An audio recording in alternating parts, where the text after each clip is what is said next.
Okay, so the most important thing that we got to understand is we got to learn how to stop separating the SR journey from the spiritual journey. SR is definitely a spiritual practice that is almost expected by God, right? You're supposed to be pure and holy when you walk with God. So as men, you just got to stop separating it. Now, I've been in this thing close to about 150 days now. I'm approaching 150 days. And the one thing I've learned is that I'm kind of in a Samson mode. Samson was an Israelite warrior that was blessed with supernatural powers.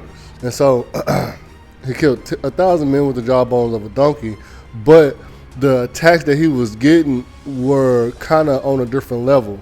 So when I first started the journey, and when you first start the journey, the biggest thing is conquering yourself, the sins that you want to do, the sins that are a part of your everyday life that you're trying to overcome. That's what it should be, a walk with God initially. A lot of people just want to do it to get attraction from the opposite. And there's more to it than that. And this is why I'm saying it's important to separate it, because when you get on longer streaks of SR, you're going to be attacked by something that is on a far more difficult layer, right? We talked about witchcraft. We've talked about demonic spirits. We've talked about wizards. We've talked about just lust and greed, right? But we got to understand that you're not going to be able to see all the attacks when you get on higher streets, because now you're stronger, and so now you have to deal with the counterfeits, right? And I think that once you get to a point where you're dealing with counterfeits, that God is blessing you.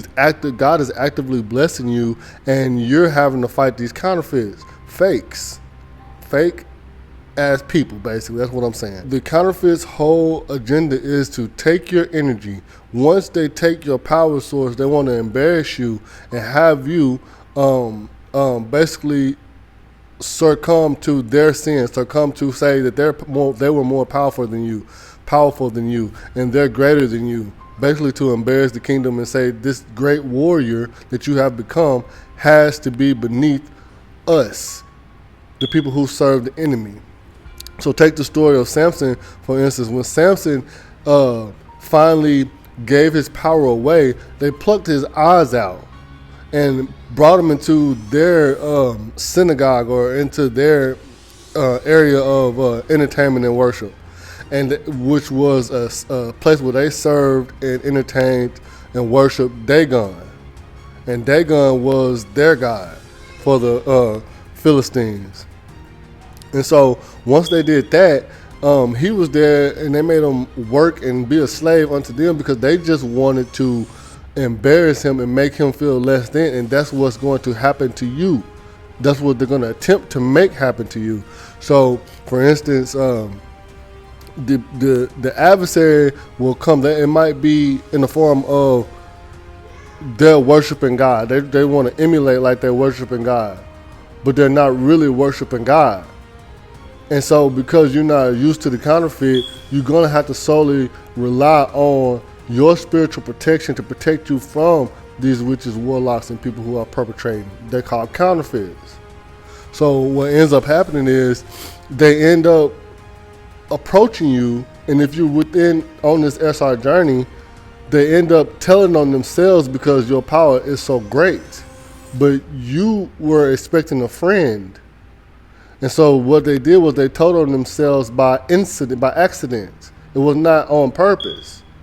But because your power is so much more greater, because you're actually doing this for God, this is why it's important not to separate the SR journey from the benefits that you get versus the spiritual connection with God. Because if you're in it just for the benefits, right, when the war comes, you're going to fail. Because you don't have, you're leaving out a crucial part of the protection at higher levels of the journey. Like, you're a warrior. Not a lot of men can do this SR journey at high streaks. You're a warrior. You're stronger than most men. Same with the women. If you're on a celibacy journey, you're stronger than most women. But specifically with the men out here, it's important to say, okay, what the connection that I have with God is so spiritual and so strong. I am not operating on the same frequency I'm operating on a higher frequency than most, but the adversary still got something for you. They got a hit for you. They got a punch for you. That also is operating on a high frequency. And if you're not careful, and if you're not in this for real, and you're not in this with all your heart and your soul to love God, then you're gonna fail. Right? So God will protect you. So I say this prayer all the time. God, if it's not meant for me, remove it from my life. And every single time I discipline myself and I get past it, I get blessed on another level. Because I'm in it for the spiritual connection. I'm not in this just for the money, the fame, and the opposite. I'm in this to be what God chose me to be, and for another life, to become something great in another life. I want to fly. I literally want to be able to fly in my next life. I want to be stronger than 1,000 men in my next life. Right? Right now, God has made me so strong where I lift more weights than the average man. I have a more intelligence than the average man, and I worship God more than the average man. Right?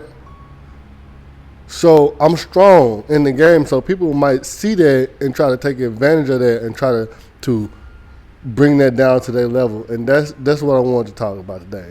See you.